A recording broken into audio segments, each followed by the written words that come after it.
Yeah, good afternoon to everyone over here. It's evening, or like if anyone's in my zones, good evening to them. And my topic for today is blunt thoracic trauma. I am Bhavsimran. Yeah. Okay. So first, let's get into like why are we studying this? Why are we reading this? Because injuries to the thorax are the third most common injuries in trauma patients, next to head and extremities. We have the injuries to the chest, and it has an overall fatality rate of 10.1%. Okay, and what actually constitutes thoracic trauma? So it will be all the motor vehicle collisions, falls, blows, whenever you are hit with a blunt object, like with a rod, with a stick, with a bat, something like that. So you have to keep in mind blunt trauma in these cases. So in any case of blunt trauma, we'll have for sure the conventional radiography, which is the X-ray. This is because X-ray is the fastest and the most economical, and usually it can be done at bedside as the patients are not usually able to move around. And after that, we for sure have the CT scan. Uh, we'll just touch upon the on the broad mechanisms of thoracic trauma. So it could be direct impact, like if you're hit with something, it can always break a bone in your chest. Thoracic compression, this can cause damage to the vessels, the heart, and the lung, all of them. And rapid deceleration, this becomes important, especially in cases of aortic injuries. And and fourth is a blast injury. Now the one blast could have a penetrating effect too, but in this we're just focusing on the alveolar hemorrhages, like due to pressure changes. And the big eight things that we need to look for in a patient of trauma is fractures, pneumothorax, pneumomediastinum. And coming to the vessels, we have cardiac trauma, aortic rupture. We have tracheobronchial injury, lung contusion, and ruptured diaphragm. Like fractures and pneumothorax are the most common. Aortic rupture is one of the most deadly thing that can happen to a person of blunt thoracic trauma, and most of them don't actually make it to the hospital. Yeah. So first, we'll start with the big one, pneumothorax. It is a very common traumatic condition, and diagnosis is usually made by chest radiography. Like in the sense that when a patient comes in, uh, the the one of the main purpose of performing a chest X-ray on a trauma patient is to rule out pneumothorax or massive hemothorax. Maybe that's one of the two things that we're looking out for. Of course, we can see fractures and all the other things, but these are the things that we can rule out, or we try to rule out by performing a chest X-ray on the patient. So like it's very common, around 15 to 40% of all the blunt chest trauma cases have this. And diagnosis is usually made by chest radiography. And again, we have a problem in this, that 10 to 15% of the pneumothoraces from blunt trauma is not visualized or is missed by the traditional chest X-rays that we perform. It could be could be because the patients are usually, it's performed on a supine patient, so that tends to miss the pneumothorax. Or if the pneumothoraces are small, like even those are tough to catch on a normal X-ray. Yeah, so we'll just go through the mechanism. It could be pneumothorax could be caused due to ruptured alveoli. It could be caused due to blunt crushing force or a deceleration force. And this figure on the right shows a pneumothorax. In this, the trachea is midline though, and we see increased lucency of the right hemithorax. And just a second, and yeah, and this would be the margin of the lung.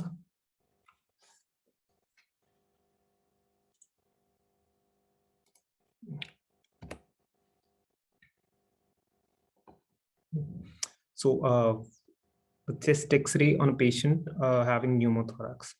First, we'll go for the erect chest X-ray. So erect is generally better than a supine one.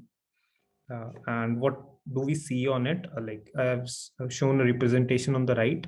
We see a clearly defined line. Like this is the visceral pleura, this one, and it's parallel to the chest wall. The upper part of the line is curved, and there is absence of lung markings in this area. All this area, there are no lung markings. And you see your chest X-ray as this one shows. If you can zoom on it. Yeah. So this one shows this is the lung marking over here. And we don't see any, this is the, the margin of the lung. And we don't see any lung markings over this place. So this is a pneumothorax, and also there are rib fractures, one's here. There are multiple rib fractures in this patient. And coming to supine chest X-ray, like which you're most likely to see if the trauma is severe or the patient is very sick. So in this, we'll first inspect the base of the lung. Okay, and why the base? Because in the spine position, in the supine position, the highest part of the pleural space is at the lung base, under the inferior surface of the lung. This one, you can see it.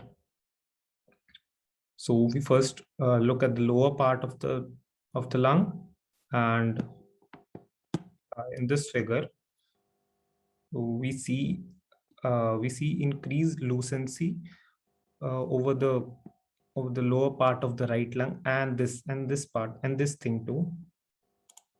Just mark it out. This one. And this one is the deep sulcus sign. And towards the right in this picture, we see like even though there's some bit of consolidation on over the lower part of the right lung, we see this lucent line. So this is what you're looking at, the inferior surface of the lung.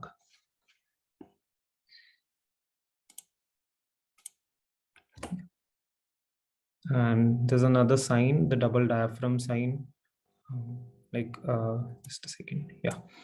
In this, this is the dome of the diaphragm, and this part pointed out by the black line. This one is the inferior margin of the costal recess, and this is another one of the deep sulcus sign. Yeah, and secondly, we look at the medial part of the X-ray. As this representation shows that what we look for a sharply defined cardiac border and a deep and well-defined anterior cardiophrenic sulcus. So let's have a look over this one. Just notice that the left border of the heart is very well defined despite all this, and also the upper dome of the diaphragm is very well defined in this case.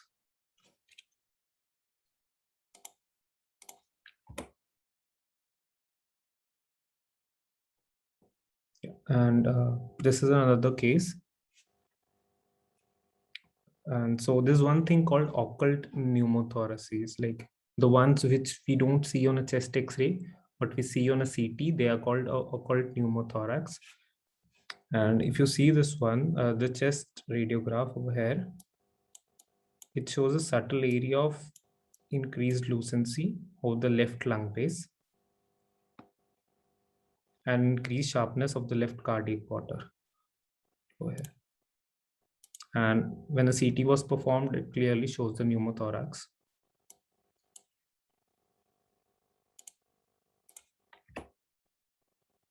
There's a special type of pneumothorax called the tension pneumothorax. It's a medical emergency. So basically what tension means is that when air collects in the pleural space,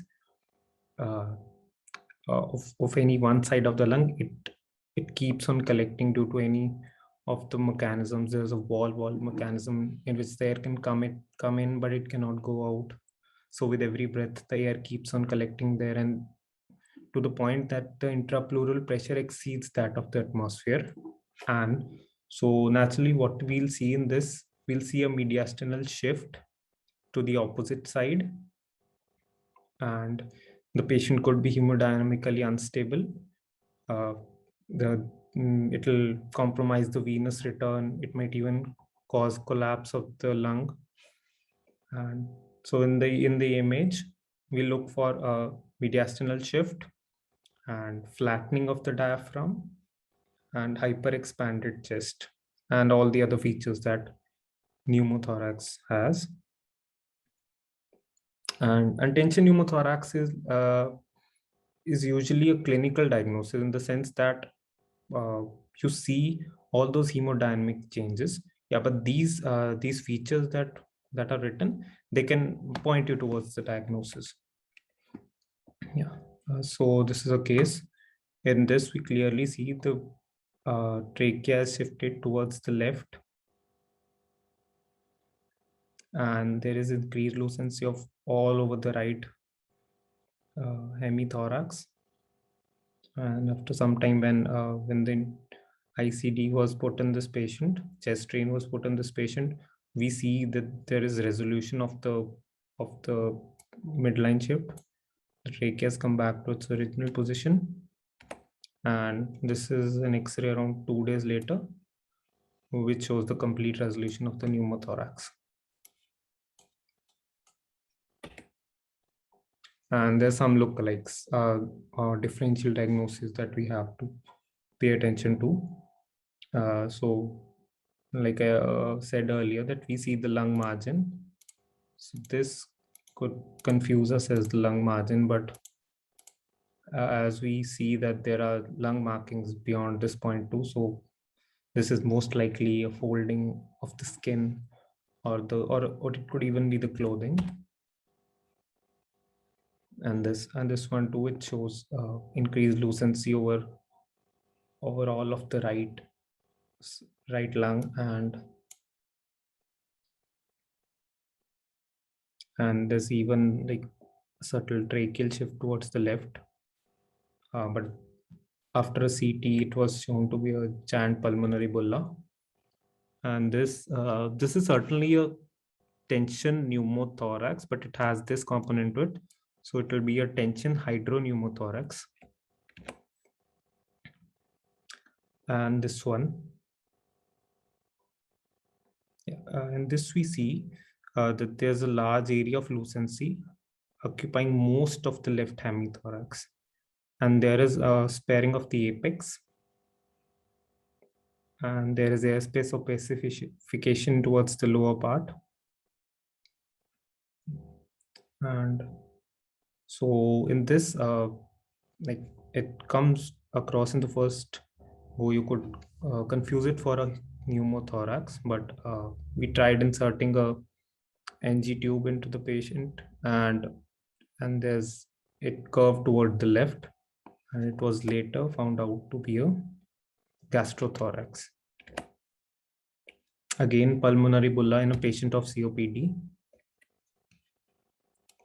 This area devoid of lung markings, even this one.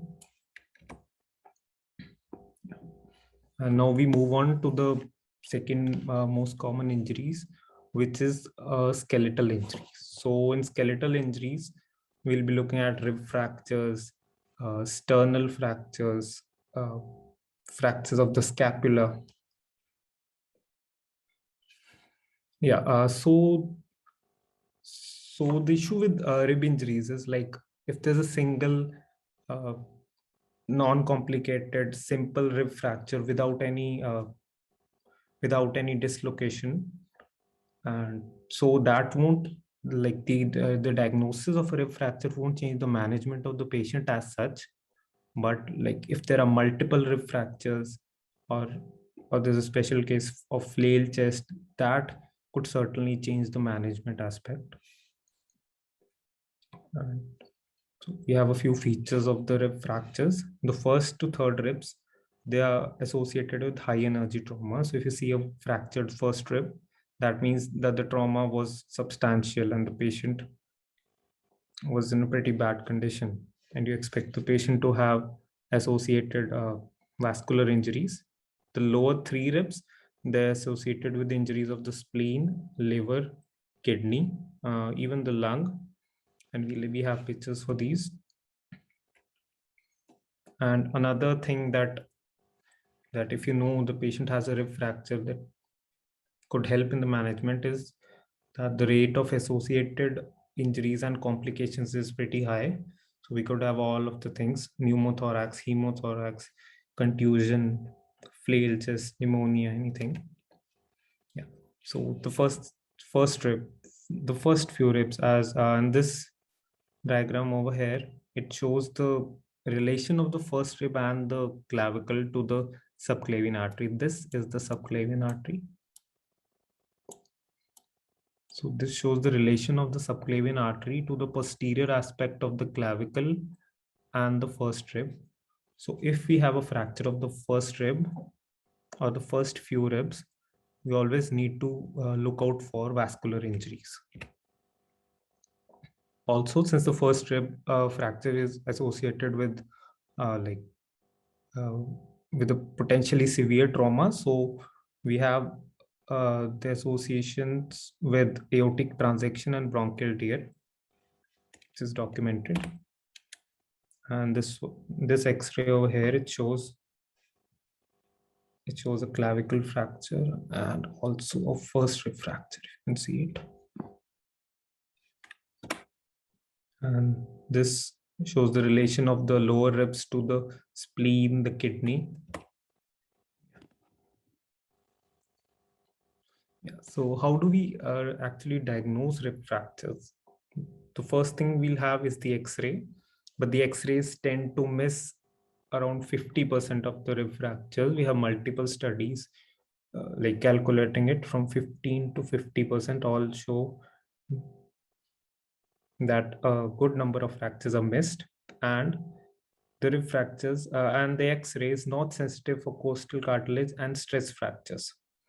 So again, the CT scan is the most sensitive technique for imaging of rib fractures because it will not only help us in looking at the bony part, even the lungs, the vessels, it will help us look at it all. And this point, which I mentioned in the starting, like the indication of chest X-ray is to rule out pneumothorax and not to rule out rib fractures. For that we'll need a CT. In this case, we see fracture of the rib and so fracture of the clavicle. In this one, there's multiple rib fractures on the left ribs.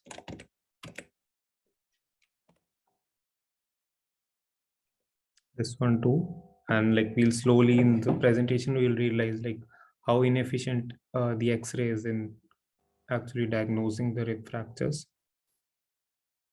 So we see a rib fracture in this one, and we see the blunting of the CP angle, considering the patient has a trauma, so it is most likely a hemothorax.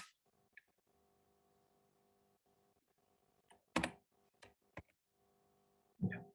And this one, in the normal AP view of this patient, we see a single rib fracture. However, in the oblique view, we see two rib fractures. So this shows that how the X-ray is not a good thing. You want to rule out rib fractures. And in this one, the X-ray does not show the rib fracture at all, whereas in the CT, we see a posterior rib fracture. And for the lower rib, especially like because this area is usually not exposed properly, and looking at the ribs over this area is very difficult. Yeah, and as we were talking about the association of lower ribs with injuries to the kidney, so first we'll look at the CT on the left.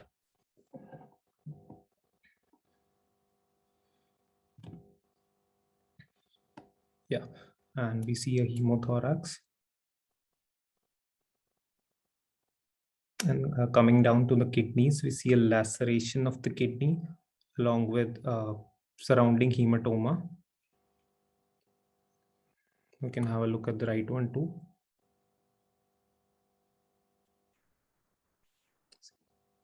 Hematoma of the kidney, and we also appreciate the rib fractures in this one. Over the left, you can appreciate the rib fractures.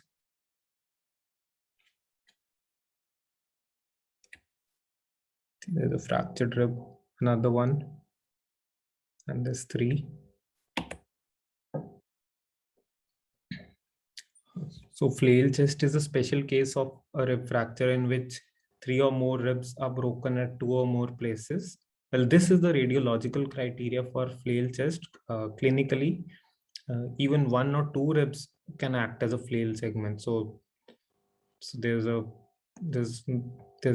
disagreement between the two, and for this too we need a CT is more sensitive than an X-ray. This shows a reconstruction of a flail segment. And this one shows a fractured rib with underlying lung injury. Yeah, pulmonary contusion. Pulmonary contusion is the most common lung injury from plant chest trauma, and it represents traumatic injury to the alveoli from alveolar hemorrhage. So what do we see in this is patchy airspace opacities or consolidation. So even in the case of pneumonia, like if we remember, it's whenever the alveoli is filled with fluid, we see a consolidation. So same is the case with this one. In this case, the alveoli are filled with blood. So we see a consolidation, and for seeing it on an X-ray, we might need to wait for up to 6 hours. However, on the CT, it is visible immediately. And timing is very important in this in cases of pulmonary contusion, because if we see an opacity appearing 24 hours or more after an injury, so we then would try to look at causes other than contusion, such as aspiration, pneumonia, fat embolism.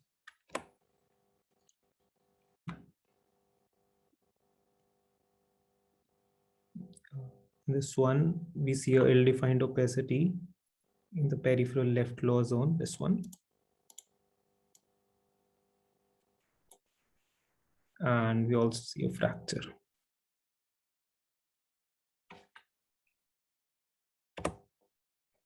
This is the CT of the same case. This part, this shows the contusion and even the rib fracture seen here. And this is the lung window, which shows contusion clearly. Another case, there are opacities on both the lung fields. And this is a CT of this patient. If you have a look over the posterior aspect of the lungs, just have a look over here.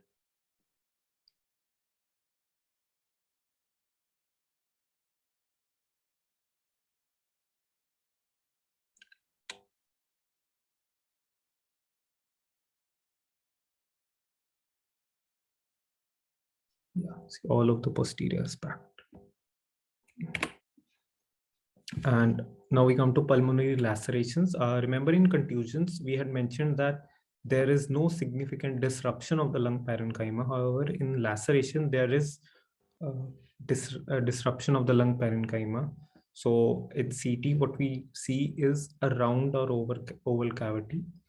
And the reason why it's oval is because like a laceration will be along a line. It will be horizontal. It will be a cut. It will be it will be a cut along the pleura, along the lung. But why it gets round is because of the elastic recoil of the lung. So all of the lung tends to pull away, and so the cut is transformed into a cavity, into a round cavity. And this cavity may be filled with air, it may be filled with blood, and it may be filled with both. And also we'll notice associated lung contusions. In this one, we see multifocal patchy airspace opacities, and this one. And this thing, it shows rare fluid level. On the CT, we see multiple layer fluid levels. Or like all these three, these fat arrows, these show the pulmonary lacerations, and the thin arrows, they show pulmonary contusions. And traumatic lung herniation, it's an uncommon complication of a trauma.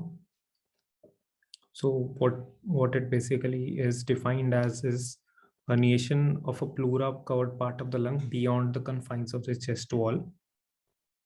And lung herniation is most commonly seen in the thoracic region. And it is usually associated with rib fractures because uh, they actually create a weakness or a potential space in the chest wall for the lung to herniate.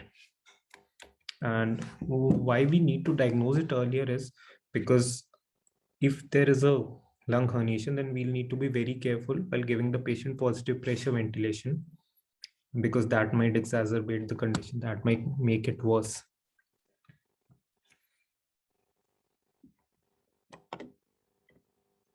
So this is the first case that we have, the only case that we have. So this was a patient of COPD, and he was found unconscious on the street. 69-year-old patient was found unconscious, and the patient was given CPR. The patient was resuscitated, brought into the hospital, and then we did a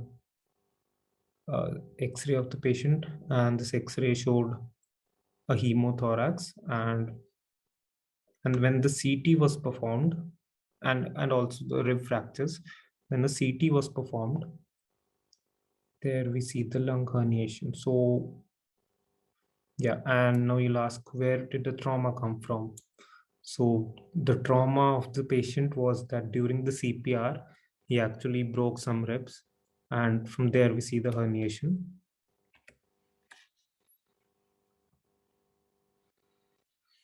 Yeah, and now we move on to the most deadly complication of chest trauma, and which is the leading cause of death after head injury in vehicular accidents. The most common location is the isthmus of the aorta.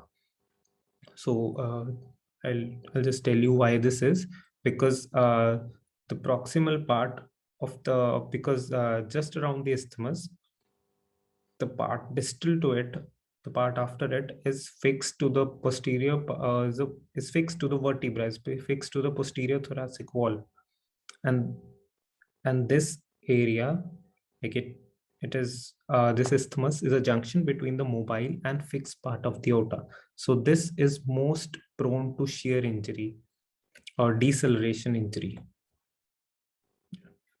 So this is a case of aortic injury. First we see the widened mediastinum, and now we notice that the trachea is shifted towards the right, and there is depression of the left main bronchi, and there is left apical pleural capping. Also, there's increased lucency overall of the left hemithorax, which is most likely hemothorax, and a CT was done. So in this, we clearly see an aortic tear over here. Yeah, see, this is the aortic tear, and there's a pseudoaneurysm. Pseudoaneurysm, this is the most common type of blunt aortic trauma patients which we see in the hospital. If there is a complete transection, most of them are diagnosed after at autopsy or post-mortem. They don't make it to the hospital alive. Yeah, and sometimes the finding would be more subtle, as in this one, we see that there is just like this thing, if you notice. There is just loss of the aortopulmonary window in this one. And there's no other finding. Even the mediastinum is not widened. There's no hemothorax, no other major change. But on the CT, we again see the tear in the aorta. This one shows another case.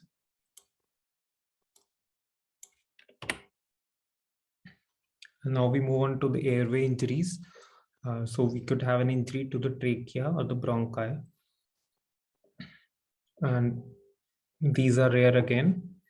So the mechanisms, as we mentioned in the start, could be any one of these three: the compression between the sternum and the thoracic spine, the shearing at the fixation points. And the shearing at the fixation point is important that the carina is the most fixed part of the airway system. It is most prone to shearing forces. So most of the tracheobronchial injuries are located nearby. So they are located around within 2.5 centimeter of the carina. So this shows the tracheobronchial tree, and the tracheal lacerations are usually vertical.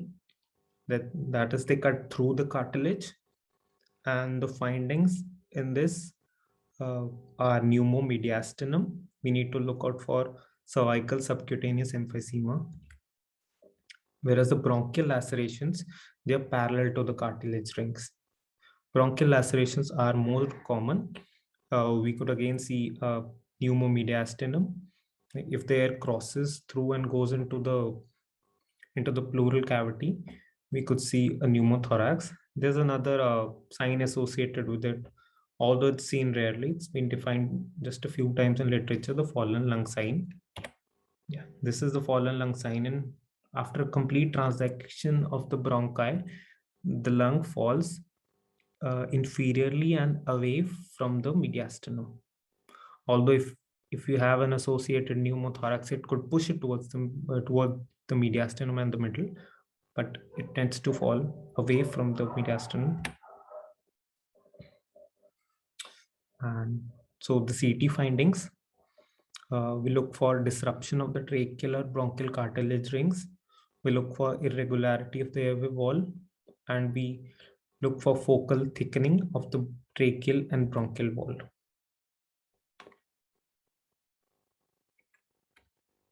Yeah. So this is the first case. So this young man was pushed to the ground while playing rugby. So in this, see, have a look over here.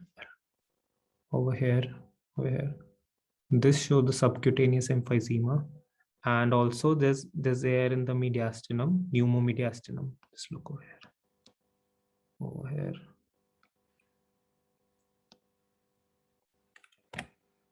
And on performing a CT, we see a tear in the trachea at this point.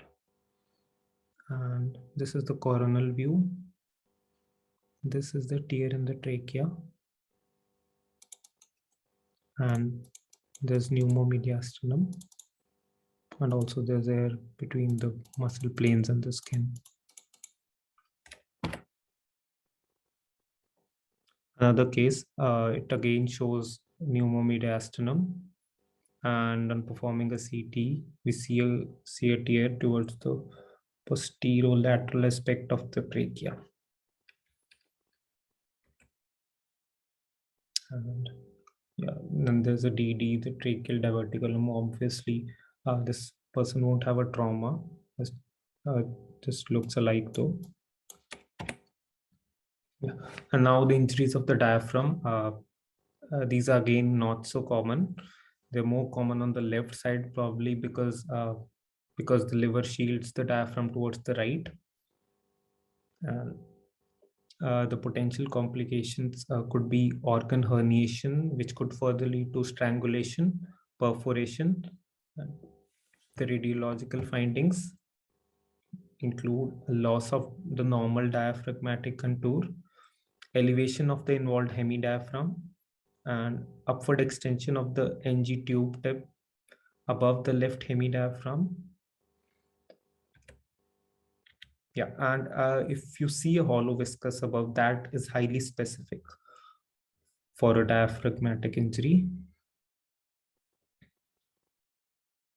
This one, we see the dome of the left hemidiaphragm is elevated over here.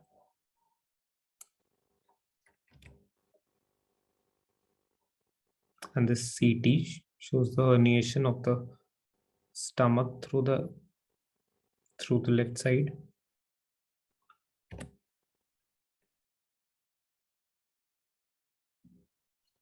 This is another case. It shows this is left dome, and these are the coronal and sagittal views, like which this is the defect. So this is where the diaphragm comes up to, and this one. And through this defect, we have the herniation of the stomach, and this one too. Another case.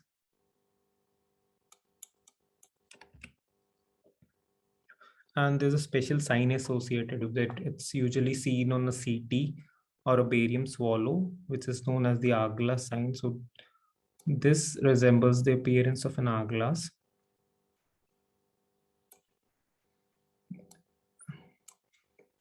Yeah, and here are the references that I used.